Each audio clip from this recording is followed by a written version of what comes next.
بسم اللہ الرحمن الرحیم۔ السلام علیکم دوستو، آج ہم بات کریں گے اصحاب اخدود کے بارے میں، جو کہ قرآن پاک کا ایک خوبصورت واقعہ ہے۔ سورۃ البروج میں اصحاب اخدود کا ذکر بڑی تفصیل سے ہے۔ اس علاقہ پر بنی حمیر نے صدیوں تک حکومت کی۔ حضرت موسیٰ علیہ السلام کے بعد یمن کے علاقے میں یہودیوں کی حکومت رہی۔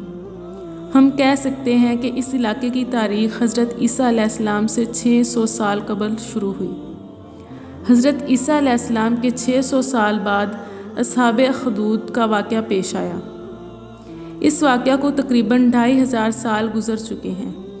یہاں کا حاکم ایک جادوگر کا خاص مرید تھا۔ وہ اس جادوگر کی ہر بات مانتا اور اس پر عمل کرتا تھا۔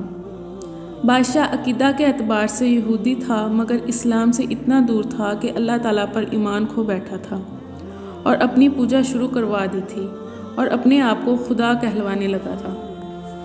اللہ تعالیٰ ہر دور میں اپنے بندوں کی آزمائش کرتا رہا ہے اور ہر دور میں دین کی تجدید ہوتی رہی۔ ایک دن جادوگر بادشاہ کے پاس گیا اور کہنے لگا کہ میں اب خاصا بوڑھا ہو چکا ہوں اور کسی وقت بھی موت آ سکتی ہے۔ میری خواہش ہے کہ مجھے کوئی ذہین و فطین بچہ مل جائے جسے میں اپنا کالا علم منتقل کر سکوں، تاکہ میرے مرنے کے بعد وہ میرا جانشین بن سکے۔ بادشاہ نے حکم دیا کہ کسی ذہین لڑکے کو منتخب کر کے اسے جادوگر کا شاگرد بنا دیا جائے۔ حکم کی تعمیل کی گئی اور ایک نہایت ذہین لڑکے کو جادوگر کے سپرد کر دیا گیا۔ لڑکا صبح سویرے اپنے گھر سے جادوگر کے پاس جاتا اور اس سے کالا علم سیکھتا۔ راستے میں ایک راہب کا ٹھکانہ تھا۔ ایک دن وہ راہب سے ملا تو اسے اس کی باتیں بڑی اچھی لگیں۔ وہ راہب موحد اور سیدنا عیسیٰ علیہ السلام کا پیروکار تھا۔ اس لڑکے نے کچھ وقت اس راہب کے ساتھ گزارنا شروع کر دیا۔ وہ اس لڑکے کو عقیدہ توحید کی تعلیم دیتا۔ اس طرح وہ کالا علم بھی سیکھتا رہا اور راہب سے علم ربانی بھی حاصل کرتا رہا۔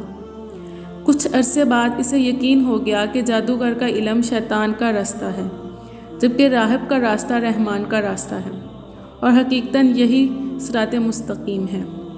وہ اکیلے رب کی پرستش کرنے لگا۔ ایک دن وہی نوعمر لڑکا بازار میں جا رہا ہے۔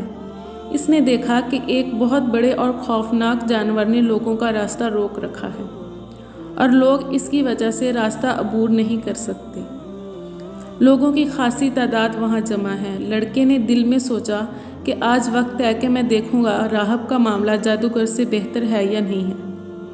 اس نے ایک پتھر اٹھایا اور کہنے لگا، اے اللہ، اگر راہب کا معاملہ جادوگر کی نسبت تجھے زیادہ پسندیدہ اور زیادہ راضی کرنے والا ہے تو اس جانور کو ہلاک کر دے تاکہ لوگ راستے سے گزر جائیں۔ یہ دعا مانگ کر اس نے اس خوفناک جانور کو پتھر دے مارا۔ پتھر لگتے ہی دیو ہیکل جانور ہلاک ہو گیا۔ لوگوں کے لیے راستہ صاف ہو گیا اور وہ آنے جانے لگے۔ لڑکا بازار سے سیدھا راہب کے پاس پہنچا اور اسے سارا واقعہ سنایا۔ راہب بہت خوش ہوا اور کہنے لگا، بیٹے، اب تم مجھ سے بڑھ کر ہو، مگر ان قریب اور یقیناً تم آزمائش میں ڈالے جاؤ گے۔ اگر تم آزمائش میں ڈالے جاؤ اور تمہیں حکمراں پریشان کریں تو میرے بارے میں ان کو نہ بتانا۔ وقت گزرتا چلا گیا، لڑکے کی کرامات میں اضافہ ہوتا چلا گیا۔ اس کے پاس اندھے اور پھل بہری کے مریض آتے، وہ ان کا علاج کرتا، وہ اللہ کے حکم سے صحت یاب ہو جاتے۔ اس طرح اس کی شہرت بڑھتی چلی گئی۔ بادشاہ وقت کا ایک خاص درباری تھا۔ وہ آنکھوں کی بیماری میں مبتلا ہو گیا اور ایک دن نابینا ہو گیا۔ بادشاہ نے اس کا کافی علاج کرایا مگر کوئی فائدہ نہ ہوا۔ کسی نے اسے اس لڑکے کے بارے میں بتایا تو وہ بہت سارے تحائف لے کر اس لڑکے کے پاس پہنچ گیا۔ اس نے لڑکے سے کہا، اگر تم مجھے شفا دے دو تو یہ سارے تحائف اور سامان تمہارا ہوگا۔ لڑکے نے جواب دیا، میں کسی کو شفا نہیں دے سکتا، شفا دینا صرف اللہ کا کام ہے۔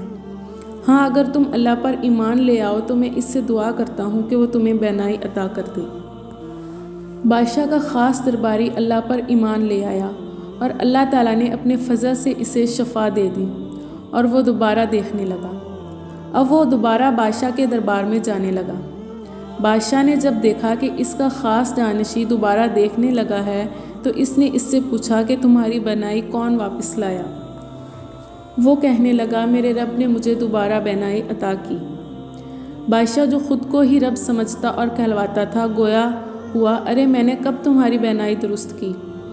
خاص جانشین نے جواب دیا بادشاہ سلامت آپ نے نہیں بلکہ میری نظر اس رب نے درست کی ہے جو میرا بھی اور آپ کا بھی رب ہے۔ بادشاہ کو شدید غصہ آیا کہ میرے علاوہ اور کون رب ہو سکتا ہے۔ اس نے اپنے اس درباری کی اس گستاخی پر اسے سخت سزا دی اور اس پر تشدد شروع کر دیا کہ وہ توحید سے انکار کر دے، مگر اس نے استقامت اختیار کی۔ اس درباری کو سزائیں ملتی رہیں۔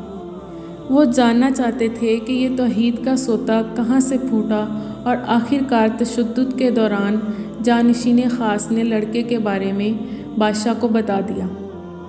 بادشاہ اس لڑکے کو جانتا تھا، اس نے اسے بلا بھیجا۔ لڑکا بادشاہ کے دربار میں کھڑا تھا۔ بادشاہ اپنے جاہ و جلال اور تکبر کے ساتھ لڑکے سے مخاطب ہوا، ہاں تو اب تمہارا جادو اس حد تک پہنچ گیا ہے کہ تم نے اندھوں سمیت جان لیوا بیماریوں میں مبتلا مریضوں کا علاج کر کے ان کو شفا دینا شروع کر دی ہے۔ لڑکے نے بادشاہ کو جواب دیا میں کسی کو شفا نہیں دیتا، شفا دینا صرف اللہ تعالیٰ کا کام ہے۔ بادشاہ گویا ہوا تو کیا میرے علاوہ بھی کوئی تیرا رب ہے؟ لڑکے نے جواب دیا ہاں میرا اور تیرا رب تو اللہ تعالیٰ ہے۔ بادشاہ نے لڑکے کو اندھیری کوٹری میں ڈلوا دیا اور اس سے تحقیق کی کہ اسے توحید کا درس کس نے سکھایا۔ نہایت ظالمانہ تفتیش کے نتیجہ میں لڑکے نے مجبوراً راہب کے بارے میں بتا دیا۔